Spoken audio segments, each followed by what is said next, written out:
Here's where we are so far. We got all the cabinets, for the most part, up.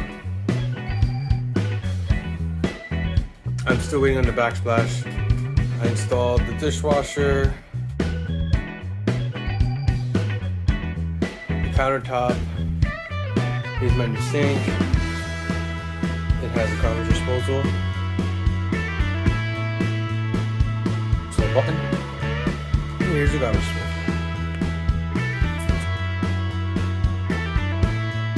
I gotta work on leveling these. It's really off by like such a small amount, but.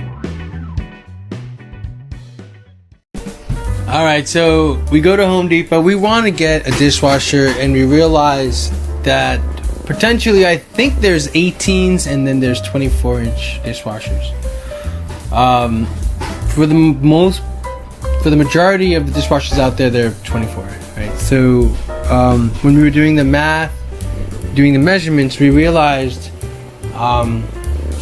that we were able to get a 24-inch dishwasher. So we started looking at the different types, and honestly, I went to my website. So I work at a company called Consumer Reports, and the Consumer Reports website said to use Bosch. So we start looking at the different Bosch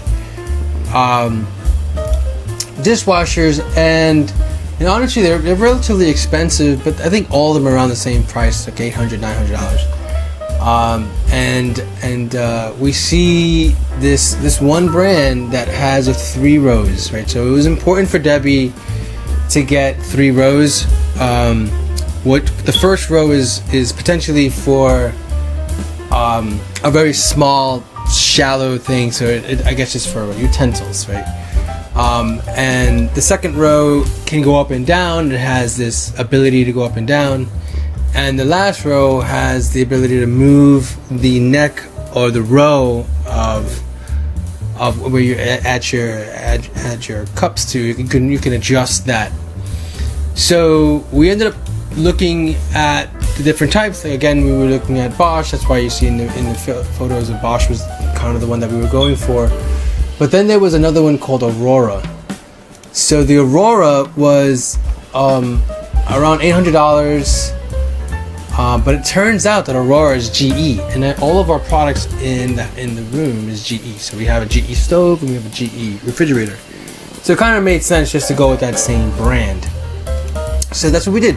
We ended up going with GE, and so that's it. So I ended up the first thing I ended up doing when he got to the house was, and it's funny because if you look at the pictures, the dishwasher that's there, it's kind of exposed, that you can see the entire dishwasher on the top rack, and it never dawned on me that they're all the same.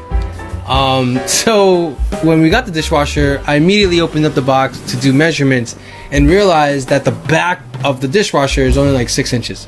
So immediately I had to change the outlets, because the outlets were 12 inches because that's what standard is. And I really wanted the dishwasher and the outlet to be in the same place. And then again, I had to move it when we were shifting over the dishwasher with the sink. But I guess it's later on in the video. Okay, bye-bye. Alright, so I'm working on adding in different lights. So we went from a fan to these cans. Initially, I tried to just throw the cable across, but I wasn't able to get it across. So I put my phone up top to see what am I looking at, right? So here you'll notice that you can see a bunch of beams that are going east-west, and then there's actually these cross bridges, and then you can see that metal beam right there. There's metal beams going north-south, so there are small little gaps, and you can kind of see right there at that moment there's a little bit of a light. Okay, so that light tells me that that's where my flashlight is. So I put another light on the other side where I made the hole, and I'm trying to pinpoint exactly where I gotta throw my my cable. right? So here you can kind of see that we have electrical cable, and I actually turned off my camera here because I needed to see if there was any possible route to go across. Now, I ended up buying this wire management system where it's kind of a rubbery stick. It has some bow to it, but and it has a flashlight at the end of it, so I can kind of see where I'm going, right? So you can kind of see it going there. I'm hitting a beam. It's very hard to manage. I'm thinking that there's a little hole on the left-hand side that I have to stick the stick through. So that's what I'm shooting for.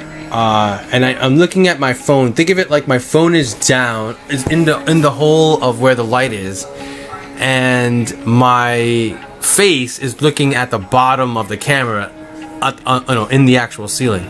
So it's really difficult with one hand, in the hole, and the other hand in the hole. So it's very small. It's only like 4 inches, and I'm trying to get the cable in with the camera.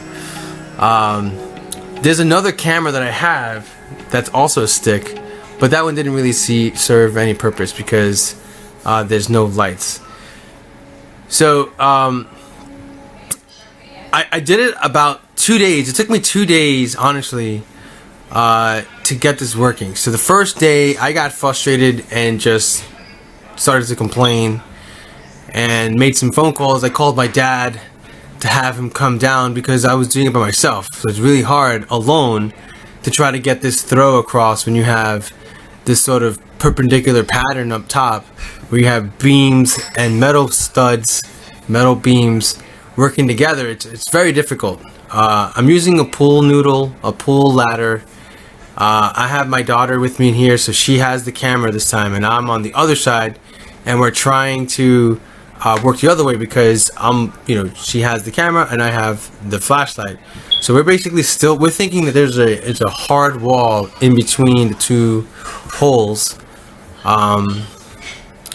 and I'm not sure. Okay, there it is. So you see me flashing. So now I'm taking the lights almost like an ambulance, and I'm circling around to see where the flashing is going. So she could see the flashing, but she just has no idea how to hold the phone. So it looks like it's just darkness, but obviously there's a light coming from my source, so we definitely know that there is a route between the two of them, right? Finally, at the end, I think I go in with another hole, and in this hole I'm just trying to verify if there's any water damage, and just do a sort of review of what's up there, because I guess I've never been up there and I have no idea what to expect, right? So it's been a number of years. We're thinking 10, 15 years that this ceiling's been up. So we really don't know. So I'm just kind of going through all of the different types of how the ceiling has been dropped, right? So you can kind of see the first layer, second layer, third layer, and now finally the fourth layer. I think finally on this route, swinging across another one of my holes, so you can kind of see me managing the electrical cable. This might have been the first attempt where I'm going over one of the studs, not to be on top of the ceiling, and I think I'm able to get it relatively quick because I can actually put my hands, I think, through the holes. So this is the last. Alright, and that's about it.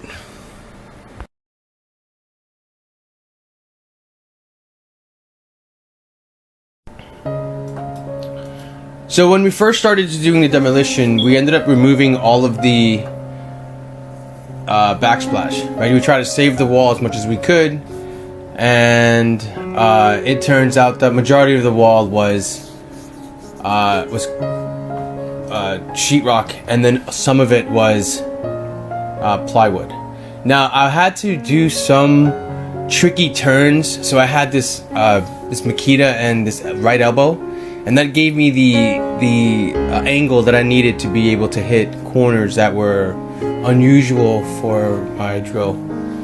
So I'm really happy. Kind of, there was a channel here that was created, and I think it was because this thing had a little lip here. and because of that, Daddy put it against the wall, and so I'm going to reuse it. I'm going to reuse this channel. I'm going to create the power line from here, bring it down here, run it across here, put an outlet right there. So we have an outlet here, so we're not going to run the shit all the way over there. And then bring it down, all the way down to right about here, and jimmy it all the way across to right here. And then, and so now you have an outlet down there. This Lazy Susan is 30 inches. The next thing up to that would be a 24-inch dishwasher, and then the sink would go sort of right here. Like, I guess starting here, here. So we had planned to utilize, I guess, that sort of section that was already kind of broken, but it was just so much easier just to go underneath it, right? So there was a lot of mess underneath the window, and so we ended up just going straight across the beams, and that just made the most sense. Also, we ended up going under the ground. So under the floor, instead on the right side, there was just a bunch of wood, so it was very difficult. So I ended up going underneath the floor, and that helped a lot. Alright guys, so what I ended up... So finally, on the final sort of frame, we kind of see this three-way switch. So there's a cable coming in from the fan, and another cable, and I'm assuming coming from the other switch. So it was a piggyback in the back. I want to say it was the two blacks, the two whites, and then we had two blacks coming out. So I ended up tagging one of the blacks in blue tape, which really helped because when I got the dimmer switch, it literally had the same tag. So I just kind of replaced the three cables that were coming out right into the same sort of configurations that were on that simple switch. So finally, we ended up describing what we wanted to do in the previous video, which was to put outlets accordingly, but when we ended up adding it in, we noticed that the boxes were not the same height. One of them was 42 inches or something like that, and the other was like 38. It doesn't seem like much, but it kind of annoyed me. So I ended up fixing the boxes so they were the same height. And also, we ended up swapping between the sink and the dishwasher, so I had to reconfigure the wiring. So I ended up taking out all the drywall, all of the insulation, and rewiring it all the way to the other side of the kitchen, so the outlet could be closer to where the new destination of the dishwasher would be. And that took about a day.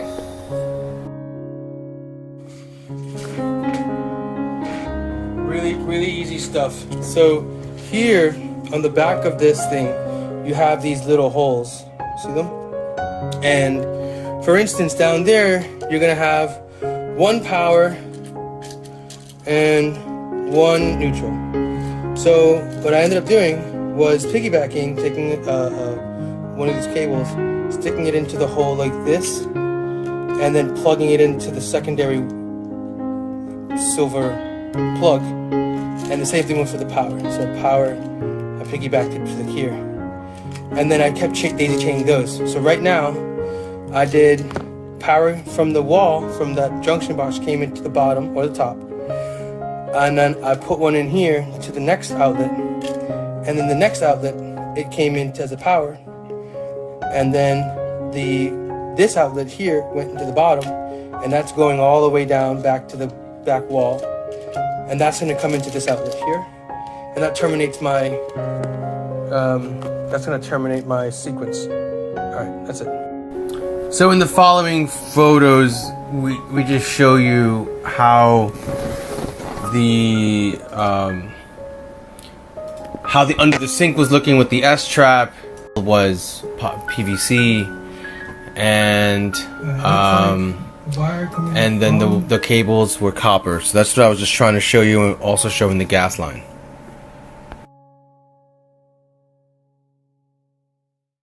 And it's a series of videos because YouTube only allows us 20 minutes.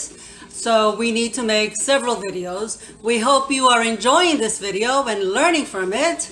We plan to continue in making other videos. So please continue watching. Give us a thumbs up, share the video, and subscribe to our channel. We would appreciate it.